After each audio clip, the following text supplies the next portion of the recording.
The air was crisp and cold that spring morning in 1957 when Lawrence Joseph Bader kissed his wife goodbye for what seemed like the last time. The sun had barely risen, casting long shadows across Akron, Ohio, as Bader, a cookware salesman burdened with debts and desperation, loaded his fishing gear into his car. There was a peculiar heaviness in his steps, as if he was dragging more than just his equipment. He was dragging the weight of secrets.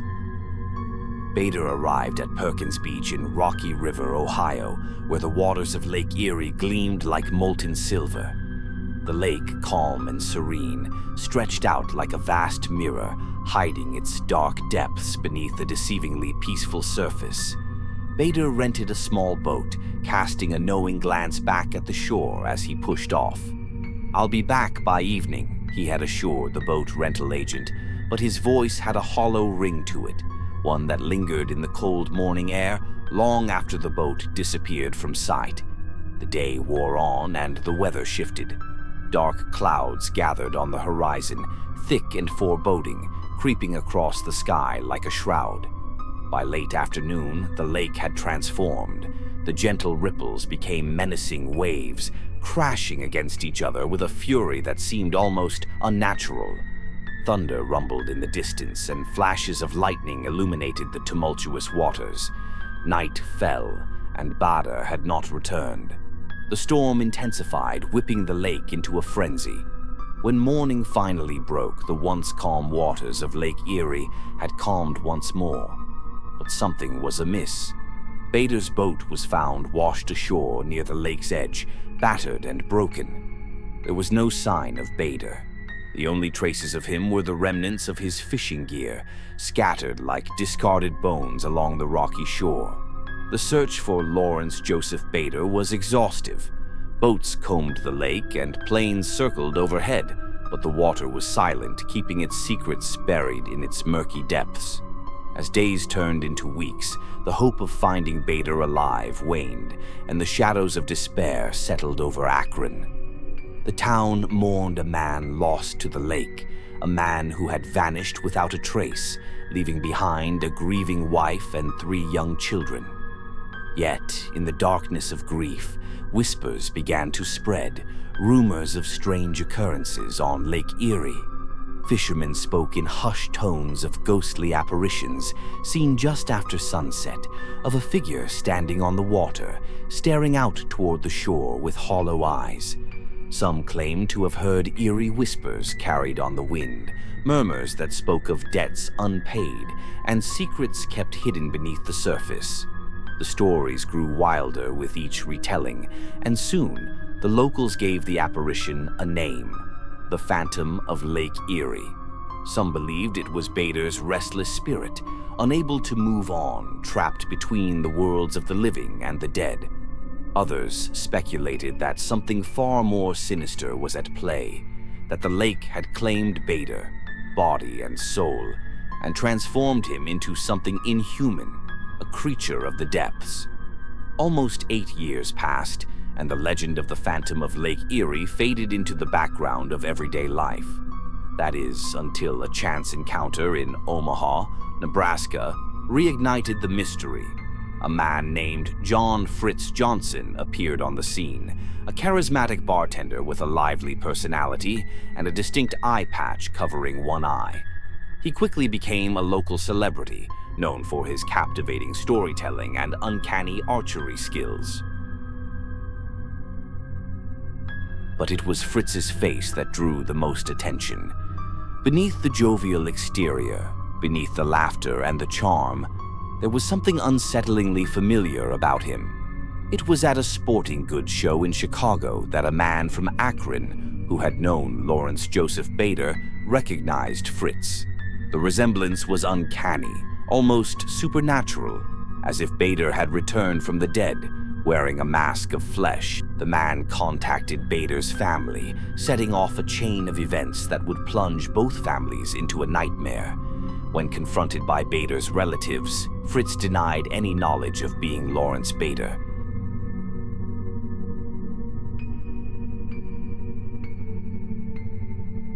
His denial was steadfast, his expression a mask of confusion and frustration. But the resemblance was undeniable. It was as if Bader's spirit had possessed Fritz, taking over his body to live once more. The confrontation reached a fever pitch, with voices raised and accusations flying. Fritz remained calm amidst the chaos, his eyes the one uncovered, piercing and cold, as if looking through the crowd and seeing something far beyond their understanding. The truth, when it finally came, was almost too much to bear. Fingerprints taken from Fritz matched those of Lawrence Joseph Bader. The man who had vanished on Lake Erie had returned, under a different name, with no memory of his former life. The revelation sent shockwaves through both families, tearing open old wounds and creating new ones. The media descended like vultures, eager to feast on the mystery, to unravel the enigma of Lawrence Joseph Bader and John Fritz Johnson. Headlines blared of amnesia, of dissociative fugue, of a man reborn from the waters of Lake Erie. But beneath the sensationalism, there was something darker, something that no one could quite explain. Fritz, or Bader, returned to Omaha, trying to resume his life, but the shadows of his past haunted him. The community that once welcomed him now looked upon him with suspicion, whispers following him wherever he went. Some believed he was a fraud, a man who had faked his own death to escape his past. Others believed in the supernatural, that Bader had truly been taken by the lake, and what had returned was something else entirely. As the years passed, Bader's health began to decline. He was diagnosed with liver cancer, a cruel twist of fate for a man who had already lost so much. The once vibrant figure withered away, his body betraying him as his mind struggled to hold on to the fragments of two lives. He died on September 16, 1966, taking the secrets of his disappearance to the grave. But even in death, the mystery of Lawrence Joseph Bader remained.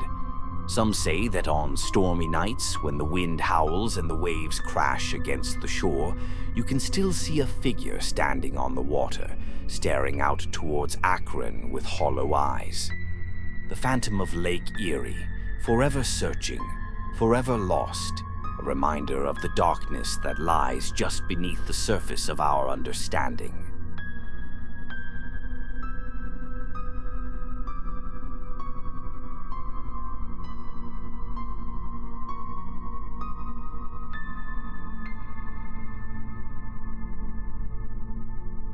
The legend of the Phantom of Lake Erie didn't end with Lawrence Joseph Bader's death.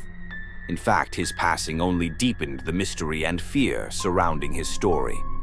Locals whispered of his restless spirit, claiming that his soul could find no peace, caught between two worlds, one that he had willingly left behind and another that had never truly belonged to him. As time went on, strange occurrences became more frequent. Fishermen who ventured onto Lake Erie after dark reported seeing the ghostly silhouette of a man standing on the water, shrouded in mist. His gaze seemed to pierce through the fog, looking towards a distant shore that only he could see. The apparition would remain for several minutes, then vanish as suddenly as it had appeared, leaving only the echo of a mournful wail carried by the wind. Boaters began to avoid the lake after sunset, fearful of encountering the spirit of the lost man. Tales of boats being followed by an unseen presence, of cold spots that chilled to the bone even on the warmest of nights, spread like wildfire through the local communities. The Phantom of Lake Erie became a cautionary tale, a ghost story told around campfires to scare children and adults alike. In Akron, Bader's wife, Mary Lou, now remarried, struggled to move on from the ordeal.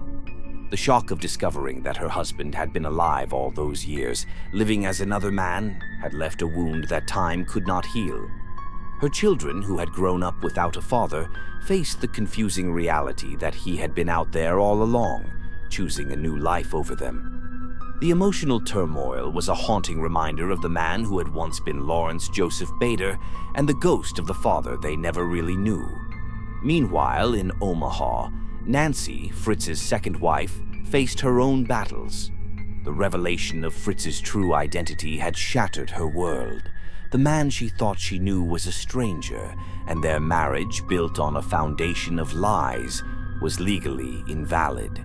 The shock and betrayal led to an estrangement that neither could repair.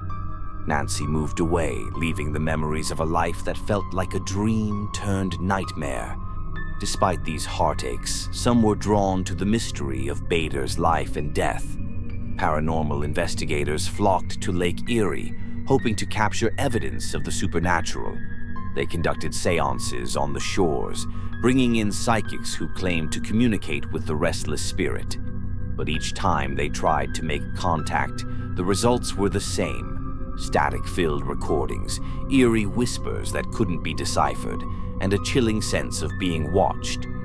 One particularly stormy night, a group of ghost hunters ventured out onto the lake.